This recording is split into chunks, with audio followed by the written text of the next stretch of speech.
It all started with a very simple idea. Tell the stories of how successful middle market CEOs made it to the corner office.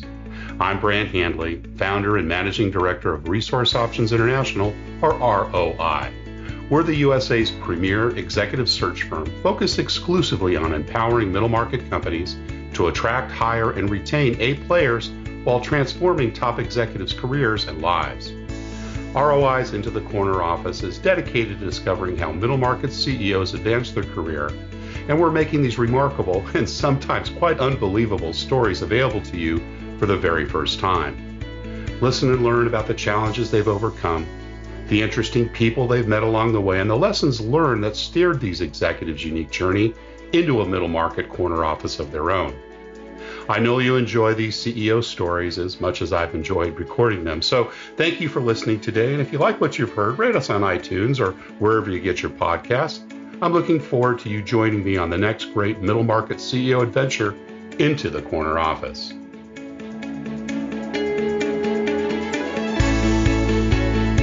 My guest today is Frank Frietsch, Executive Vice President of Layher and CEO of Layher North America.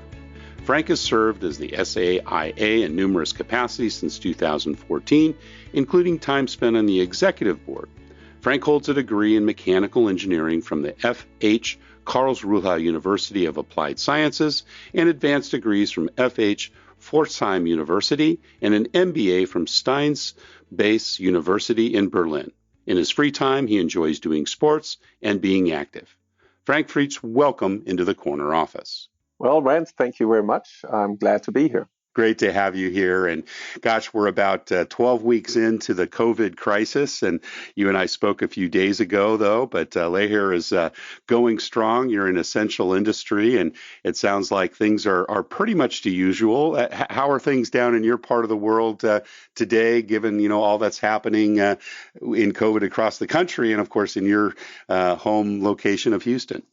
Well, Texas is probably one of the states that opened up fairly early. Right. We have a decent low rate of infections and I think a manageable rate of death, which is kind of a question. Is it ever manageable to have a rate of death? That's right. Then for my part, I had the virus beginning of March. I got infected in the hotspot ski village in Austria. Yeah, you mentioned that. Yeah. So personally, I had less symptoms than the flu, but the big thing about it for me is that I don't have to worry about it that much anymore. Yeah. Well, that's great. And your family's healthy through all this as well? The family is healthy. They stay clear. My dad and my mom are fairly old, so they are staying locked up in the home back in Germany. Well, let's start with that. I know that you're an immigrant and have come to this country about 15 years ago or so and have done exceptionally well. But I'd love to hear about your early years, where you grew up in Germany and what your early family life was like. Well, I grew up in a small town in the Rhine Valley aside the Black Forest Mountains. Beautiful there.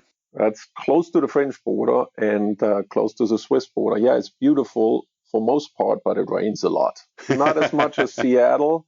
And not as many water buckets that it does in Houston, but it spreads out quite some time and it's gray and rainy. Siblings, brothers and sisters, tell us a little bit about your family. My parents grew up in a small village not far from there, or my dad grew up there.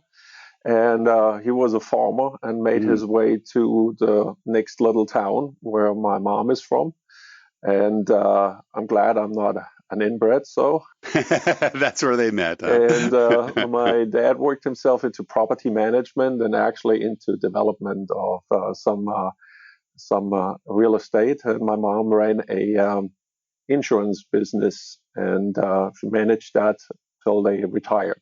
Okay. I have a younger brother, right, who hated me and who I hated until I came back from the U.S. So with 16, I did a stint in West Texas in a high school year. That was very, very great for me. There was a lot to learn out there and a lot of different things to see, which probably prepped me a little bit for what I'm doing now. The understanding of the different cultures and maybe not completely adhering to either or, but being able not to upset both sides too much. Right. Were you and your brother very competitive? No, we just hated our guts until I got back, and then from then on, we were one soul, and everybody hated us because we were inseparable, and we Yeah. thought alike. The Close same close maniac age way. close age between you two? 2 years younger. Oh, just 2 years. Yeah. He was Got two it. years younger than I was. Yeah. Yeah. Terrific. What about some of your early memories of mom and dad? Sounds like dad was a hard worker. He transitioned his career, and mom, of course, also having a business. What are some of the things that you remember that inspired you about them when you were earlier on? My dad was probably the main influence on my life, Mm, and he often in the opposite way than he intended to, but as he grew up in a small village, did not have a dad. He was an autodidact, and he mm, learned and studied the whole time. Worked himself through several jobs at the railway, at the bank, and then finally into that property management office that he bought bankrupt, and wow. got up to a decent amount of wealth and security for all of us, and then enabled me to uh, study and go to school as well as my brother. Yeah. Probably Yeah. not rich, but we always had everything we needed. Nice. Nice. So self-taught. He sounds like a self-taught man. Absolutely self-taught. And he still to this day, with 80, he learns French and English and Wow. studies it, which he never had in school. I say his pronunciation is probably as horrible as a German can pronounce English, but he gets what he wants He gets wherever it he done. goes. Good for him. What about other influencers? Were there aunts or uncles or teachers or coaches that had an influence on you early on, Frietsch? Not that much. Probably Yeah. a rowing coach later Oh, on who got me primed for sports. yeah. And he was an odd man, but very knowledgeable man, and he Hmm. took care of the team. Did you row competitively in school, or was that a club team? In school, you don't have much sports in Yeah. Germany. You Yeah. are exposed to some sports, but you do your sports at the clubs. Right. In Germany, mainly it's soccer. Everybody played soccer. I played Yeah. soccer as well. Right. And Right. then I got into rowing, and it was basically semi-professional rowing Ah. until the time I found out that I'm not good enough for the Olympic boats. And then I went into everything that made fun. Right, right. Well, rowing's a great sport. My youngest daughter's a rower, started in high school, and now she's Oh, nice. collegiate in the U.S. And wonderful workout. I have an erg outside my door here that she uses more often when she visits, but it is one of the best exercises. So you rowed virtually through high school then, or your college? What would have been the years? Almost to the beginning of now, the military cut it basically off. Right. I made that decision there that okay, I won't be able to go any further. Yeah. And Yeah. so you spend 8 times a week, 4 hours Wow. in and around rowing boats and exercising. And It's hard work. um, so I cut it back to what I call slow sport, and Yeah. I did Yeah. only 2 hours a day then from Right. then on. But everything I enjoyed, from martial arts to running to skiing, snowboarding, mountain biking, surfing. Some of it I became really good at, but some of them I am horrible to this day, but I enjoy doing it. What were some of the principles in rowing that you remember? Did you do four man, eight man, single shell? What was But your my race boats were usually double two. That double twos? means Yeah, have two people in the boat right. facing backwards and rowing with two sculls each Yeah, yeah, without any steer. And then right. the single boat. And I did a few stints in a double four, but that was where it ended. Yeah, you preferred the single skull or the doubles. I Cool. happened to be very light and Uh-huh. very tall. Yeah, So we had my partners, same thing. So we had a very good stint as having a lot of waterway, how it's yeah, called, and and very fast. very fast. Yeah. What about school? Were you a good student in secondary, high school, going into college? Oh, He says with certainty. I had never been a good student, except in history, arts, and sports. I The was things always you good in enjoyed, these I things. suppose. Yes.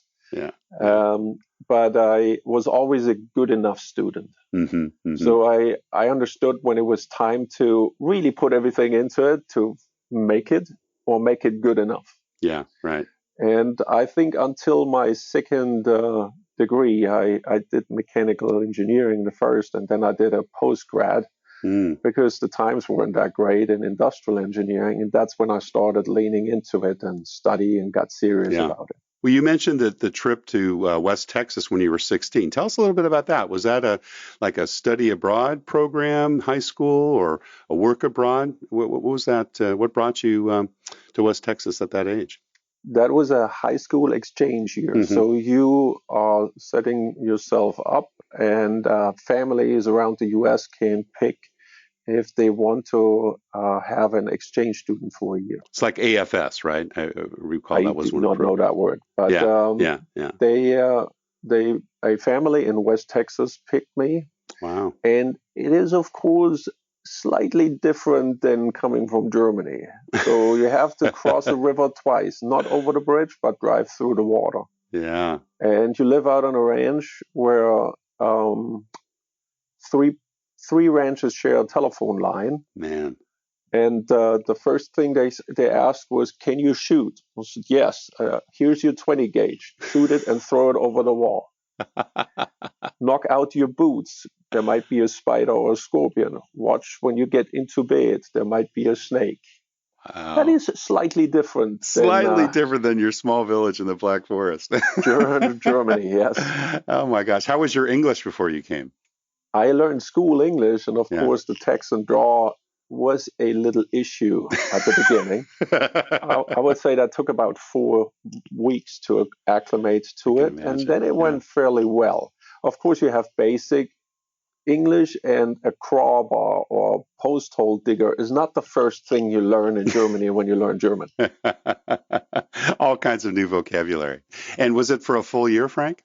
That was a full year. Fantastic. Wow. That's great. Are you still in touch with the family that you stayed with? I'm loosely in touch with the Yeah, family. yeah. You probably, when you came back to Texas, had a chance to do that. So you came back, and then did you go right into college at that time? What was kind of your next step after you No, returned it from? was after the 10th grade. In Okay, Germany, we had 13th grade at that. If you right. go for the larger school, you had Yeah, 10th yeah. grade if you go for the middle section of the education, or you have 8 grades if you go for the basic education level. Well, they kind of test you, right? So they Don't they test you, stream you? yes. Yeah, at an Yes. early age. So I thought I'm going to do my 11th grade, the junior year here, and then Right. do 12 and 13 in Germany. But when I was here, I noticed that the education is quite a bit different. Yes. The focus on education is quite a bit different, and I know I would drown when I go back into and hit right off with the 12th and the 13th grade. So I did Mm, 11th grade, 12th, and 13 in a technical high college. school that is Right. basically like a college prep Yeah. already. Yeah. You're ready to go to university after. Right. Right. And after that came military. So I went to paratroopers and Mm. did my time in the military, and then went to mechanical engineering. Now, was the military required and still required in Germany at the time? It was still required Yeah. at the time. You could go to court and tell them that you can't hold a weapon out of personal and Mm. ethical reasons. It's kind of tough to say that when you've been in Texas and shot about, for a year at 16. lived in a house with 45 guns. Yeah, that would have been hard to stand behind. So 4 years, 3 years? How long is your It military was two service? Oh, years, just and two it years. got Yeah. shortened in the time I was there due to funding and reorganization. So I got lucky. I got a 15-month Right. out of that. And then after you finished with that, that's when you went on to get your advanced degree. Now, did you have a choice with that in terms of going into engineering? Was that something that you kind of decided that's what you wanted to go and do at that age? You said my father was an influencer, or I said my Hmm. father was an Yes. influencer in opposite direction. I always love to tinker around and fix things. Mm. And my father had no idea about mechanical engineering. So Huh. that was the choice. Yeah. Yeah. Awesome. So went on to that, and then you later got an MBA. Now, was that back to back? How did you kind of progress in your studies after your degrees there? At this time, German studying was a little bit different Right. set up than it is now. There was no bachelor degree and then a master's. it was at that time a full-time degree. So you were in there for 4.5, 5 years for Right. mechanical engineering. It was a full engineering double-inch degree.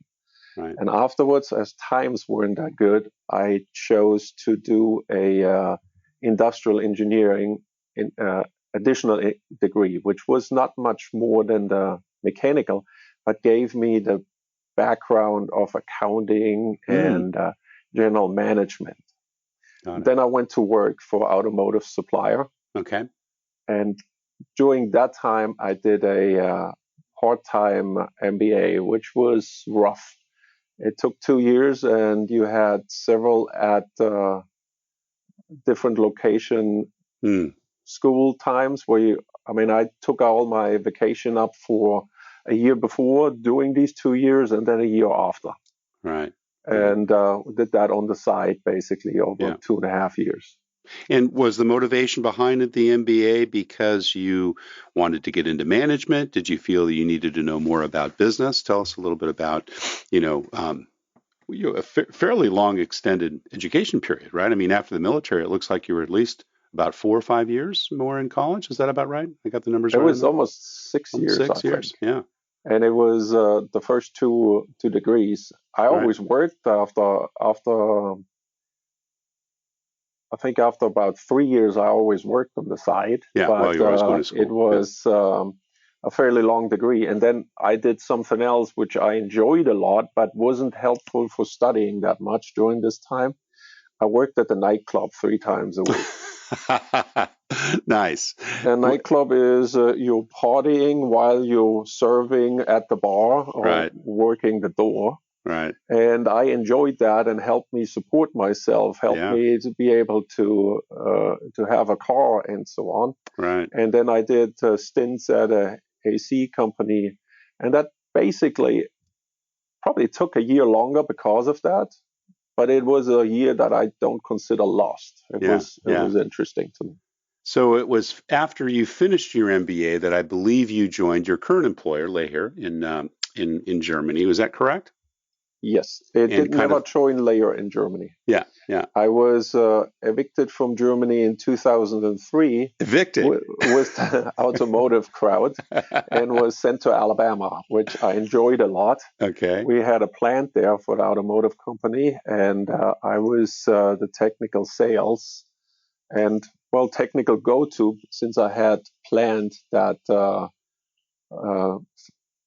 that building and that whole setup with a crew, and I helped planting and designing it. Now, was that the first time you started managing people, Frank? That was the first time that I started managing people. Yeah. My automotive job started with being the assistant to the owner. So you have to execute without having any real authority. You got to get the people to work with you on certain things. So that was probably the first time managing people without having an official management role. Right. And you were probably significantly younger than them, I would think, for the most part.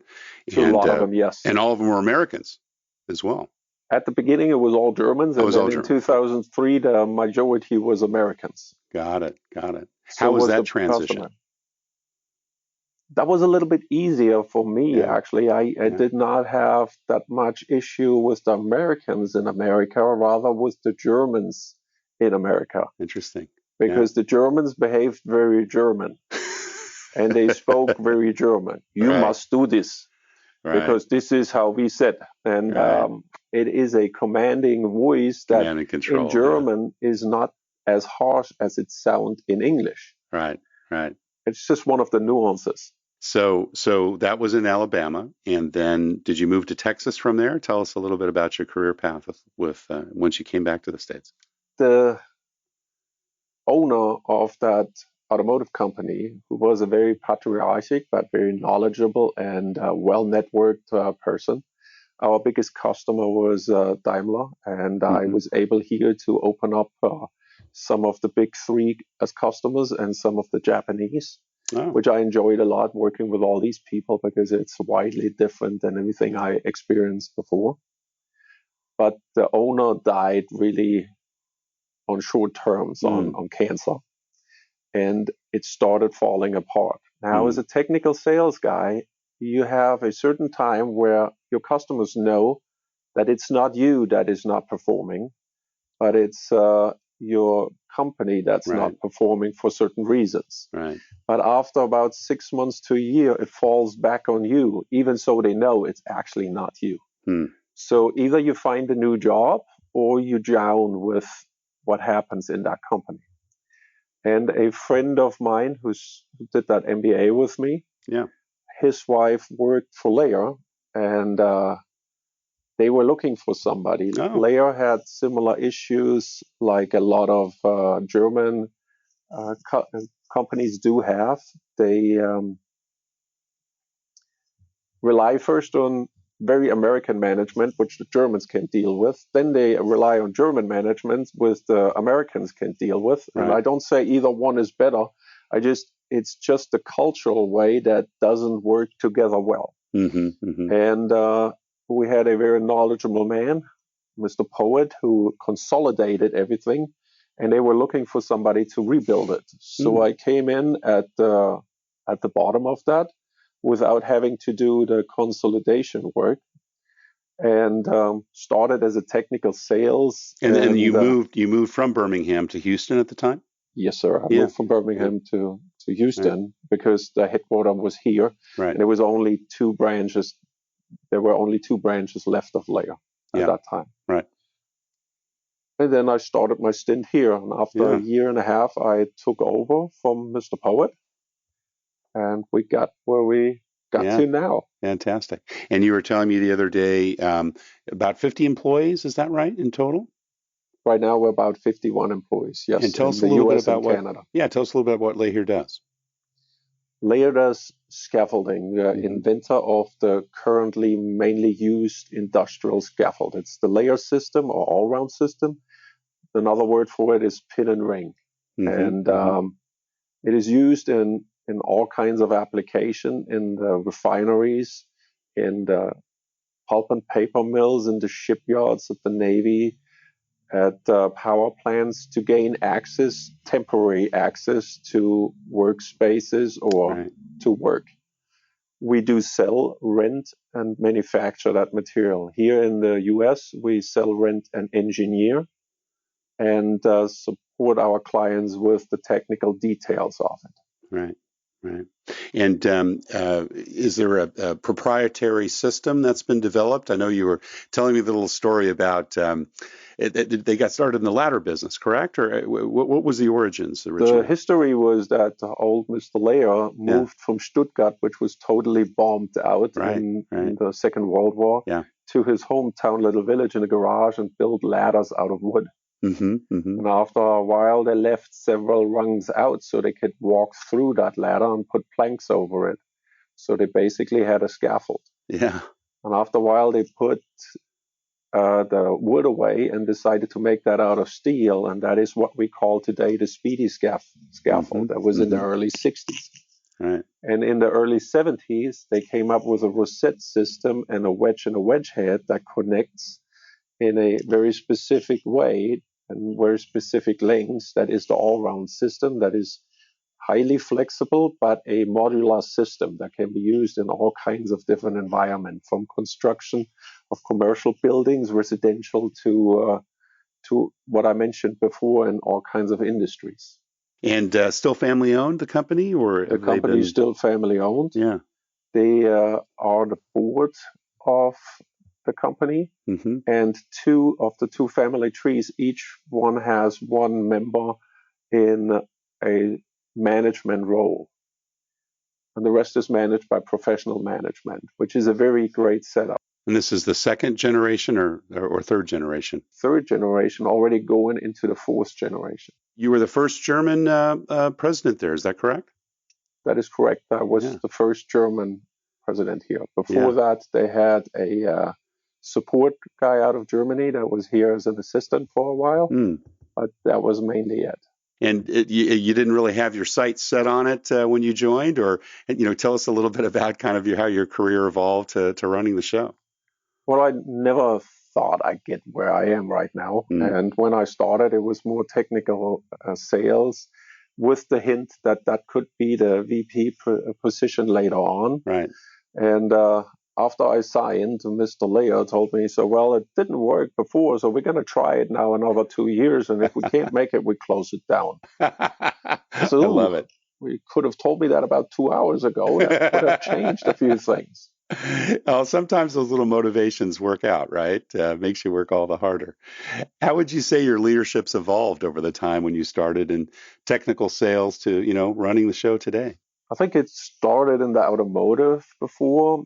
And when you're young, everything needs to happen right away. The evolvement comes when you are learning how to use time better to your advantage. Right.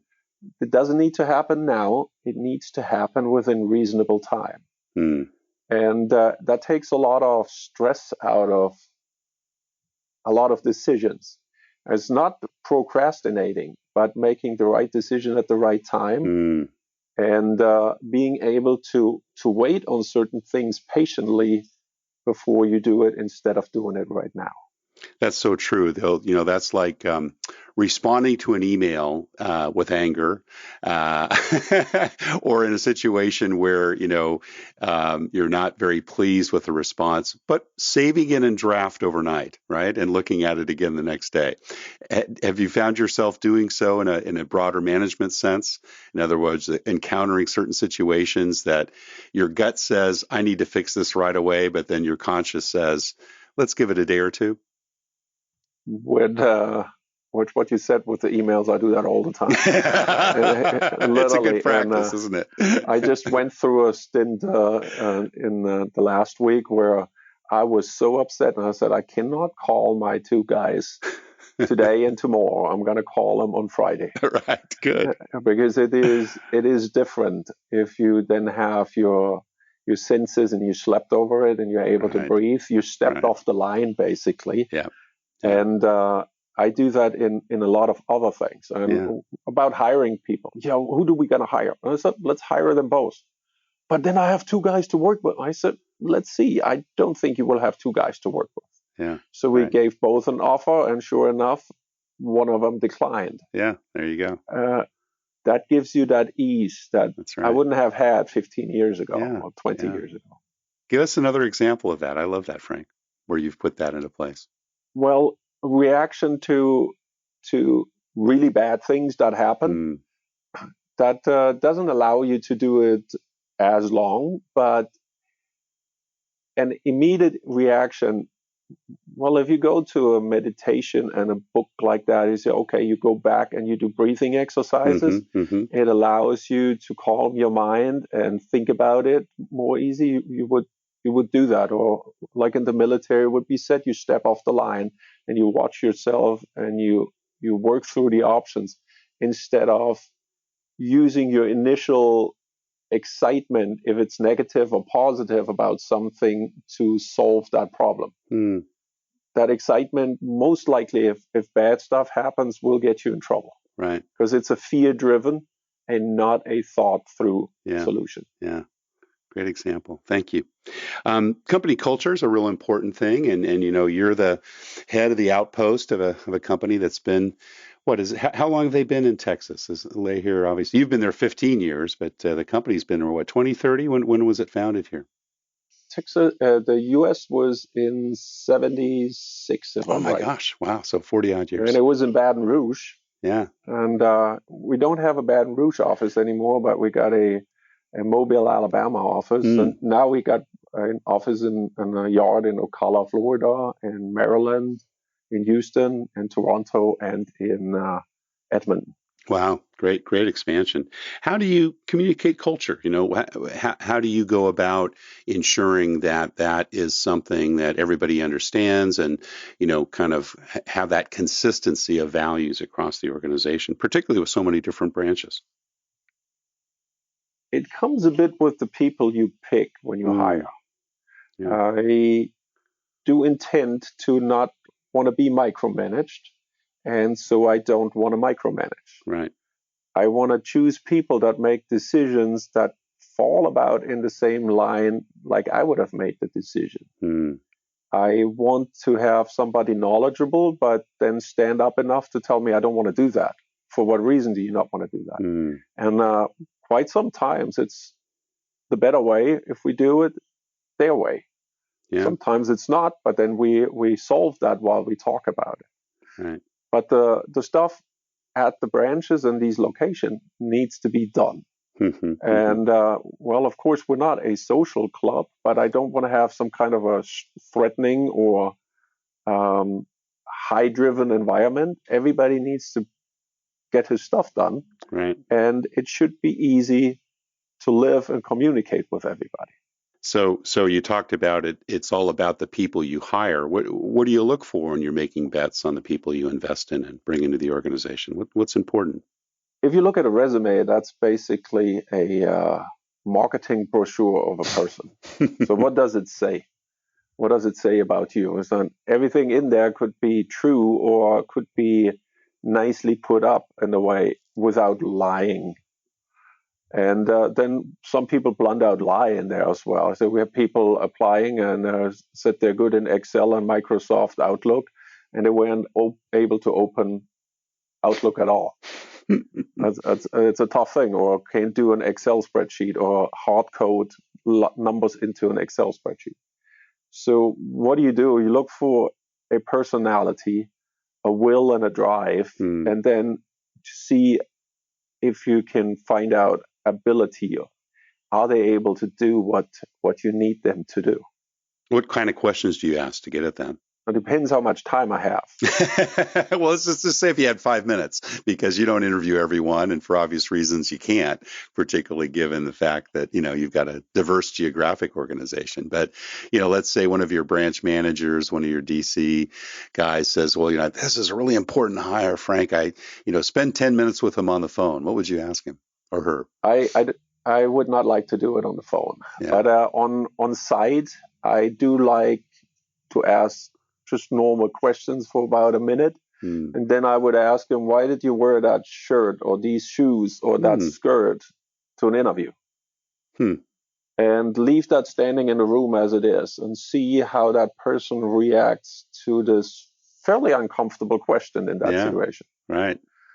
And depending on the answer, I probably would ask something. So what music are you listening to? Did you ever do music? Did you ever make your own music? What do you like and why do you like that? And if it's something I do like or have knowledge about, I ask more questions about actual bands. Right.